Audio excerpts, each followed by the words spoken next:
नमस्कार दोस्तों, आपके अपने चैनल लॉजिक केमिस्ट्री में मैं सतीश कुमार यादव आपका स्वागत करता हूं।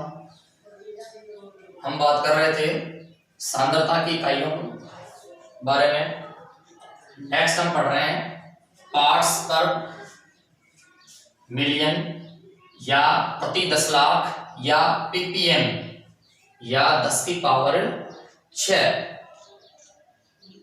डेफिनेशन, देखो पीपीएम से क्या तात्पर्य हमारा, किसी विलेय के भार भागों की वह संख्या, किसी विलेय के भार भागों की वह संख्या जो विलयन के 10 की पावर 6 ग्राम, जो विलयन के 10 की पावर 6 ग्राम या 10 लाख में घुली हुई हो तो उसे पार्ट्स पर मिलियन या प्रति 10 लाख पीपीएम कहते हैं। इसको हम लिख सकते हैं पीपीएम बराबर विलेय का भार ग्राम में, अर्थात जो विलेय है उसका भार ग्राम में, विलयन का भार ग्राम में अपॉन और 10 की पावर 6। देखो पार्ट्स पर मिलियन इस प्रकार की सांद्रता की इकाइयों का उपयोग उस जगह किया जाता है जहां किसी विलयन में विलेय की मात्रा अत्यंत कम हो, अर्थात जो सॉल्यूशन डाइल्यूट हो उस सॉल्यूशन में इसका उपयोग किया जा सकता है। या कह सकते हैं कि ऐसा सॉल्यूशन जिसमें अल्प मात्रा में विलेय पदार्थ उपस्थित हो।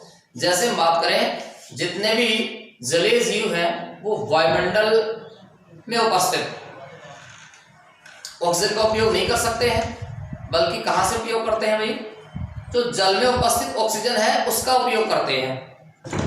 इसलिए जल में घुलित अवस्था में ऑक्सीजन पाई जाती है, तो ऐसी मात्राओं के लिए पीपीएम का उपयोग किया जाता है।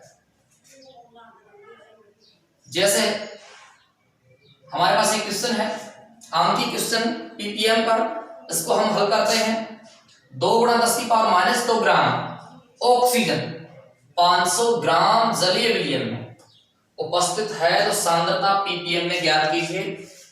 मैंने आपको अभी बताया है कि पीपीएम का उपयोग ऐसी विलयन के लिए किया जाता है जिसमें विलेय की मात्रा अल्प हो। तो ऐसा ही है, जलीय विलयन है जिसमें 2 गुणा 10 की पावर -2 ग्राम ऑक्सीजन है। तो इसको हल करें, पीपीएम बराबर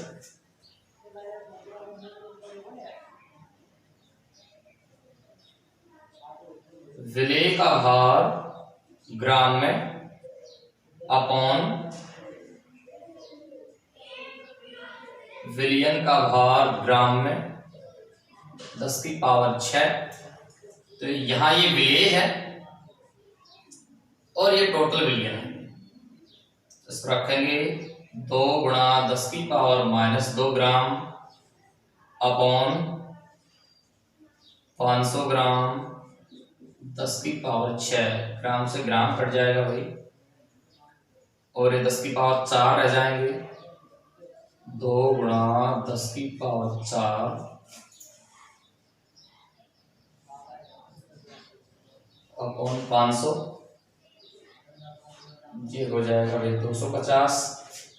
इसको हम लिख सकते हैं 100 गुणा 100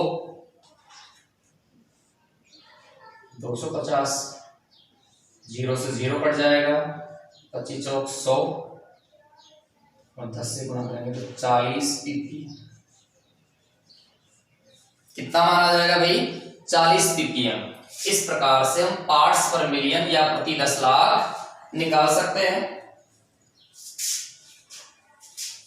आगे हम पढ़ेंगे भाई मोल प्रभाज, मोल अंश।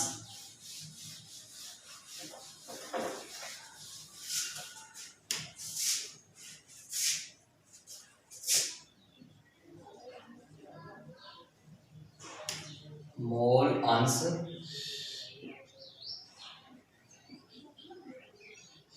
या मोल प्रभाज मोल अंश या मोल प्रभाज है। इसको समझने के लिए दोस्तों हम जानते हैं कि किसी भी विलयन है दो प्रकार के घटकों से मिलकर बना होता है, एक विलेय होता है, एक विलायक होता है। इसके साथ ही और भी अधिक घटक हो सकते हैं।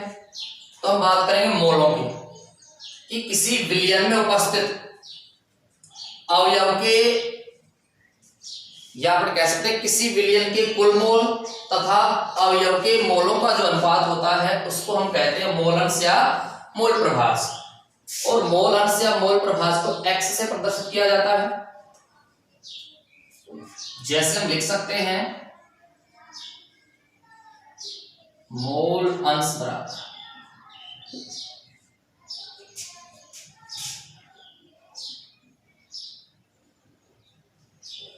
विलयन में उपस्थित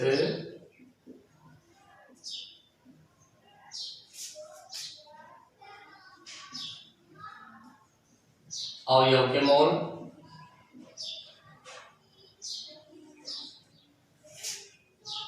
अवयवों के मोल अपॉन विलयन के कुल मोल।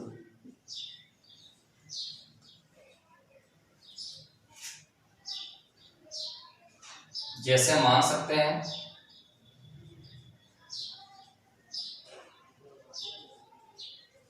माना किसी विलयन में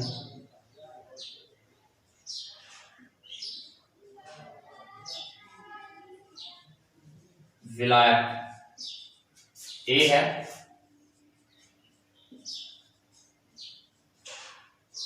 विलेय B है, तो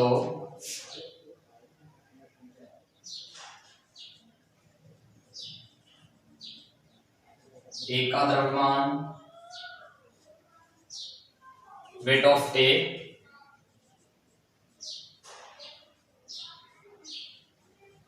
B का द्रव्यमान वेट ऑफ B होता है, तथा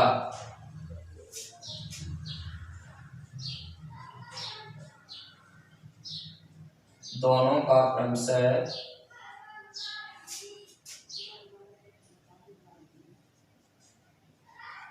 मोलर द्रव्यमान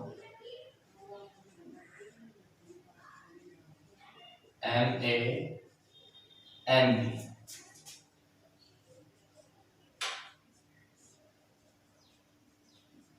तो विलेय के मोल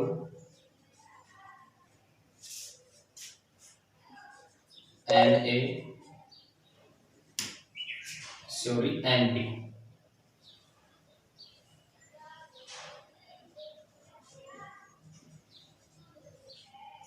विलायक के मोल NA होता है। देखो भाई यहां हमने A तो विलायक लिया है और विलेय लिया है B, तो A का द्रव्यमान वेट ऑफ A और B का द्रव्यमान हो जाएगा वेट ऑफ B, तथा दोनों का क्रमशः मोलर द्रव्यमान MA व MB होगा। विलेय के मोल NB और विलायक के मोल हो जाएंगे NA। अर्थात हम बात कर रहे हैं मोलन्स की, तो मोलन्स से हम अब समझते हैं कि किसी विलयन में उपस्थित कुल मोल तथा उस विलयन के अवयवों के प्रत्येक मोल का जो अनुपात होगा उसको ही हम मोलन्स या मोल प्रभाज कहते हैं। तो बात करें हम सबसे पहले मोलन्स की, उससे पहले हम मोल बनाते हैं, और मोल बनाते समय ध्यान रखा जाता है कि जो द्रव्यमान होता है उसमें हम भाग देते हैं मोलर द्रव्यमान।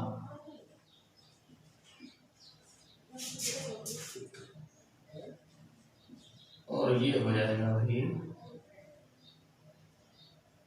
मोलर द्रव्यमान N अवयव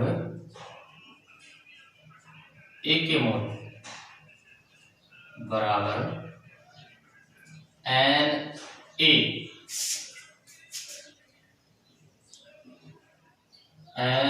बराबर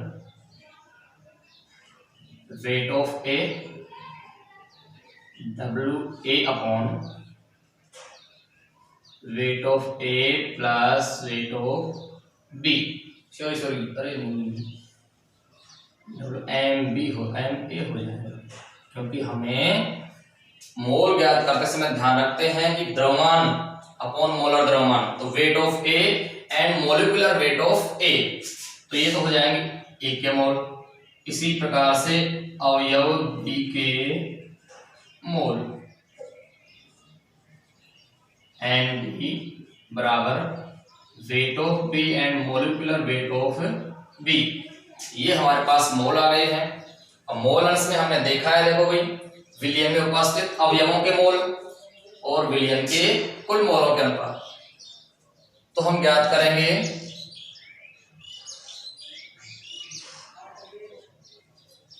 अवयव ए या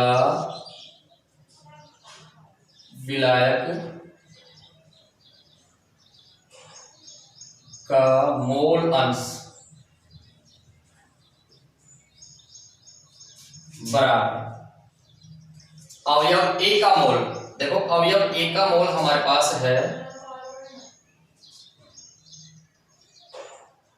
इसको तो हम लिख देंगे पहले XA, और इसमें है weight of A upon molecular weight of A, या हम सीधा भी इसको लिख सकते हैं NA भी लिख सकते हैं, क्योंकि हमारे पास मोल तो पहले आ गया है, बाद में ले लेंगे NA।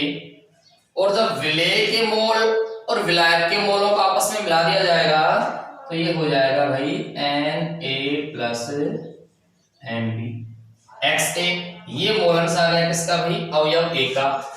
इसी प्रकार XB बराबर NB NA प्लस NB। तो इन दोनों के क्या आ गए भाई, मोल अंश। और हमें पता है कि जब मोल अंश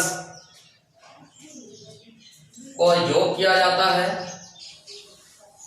तो यह हमेशा एक आता है। विशेष तौर पे हम करके देखेंगे भाई, इसको मैं ऊपर से साफ कर देता हूं और करेंगे इसको हल।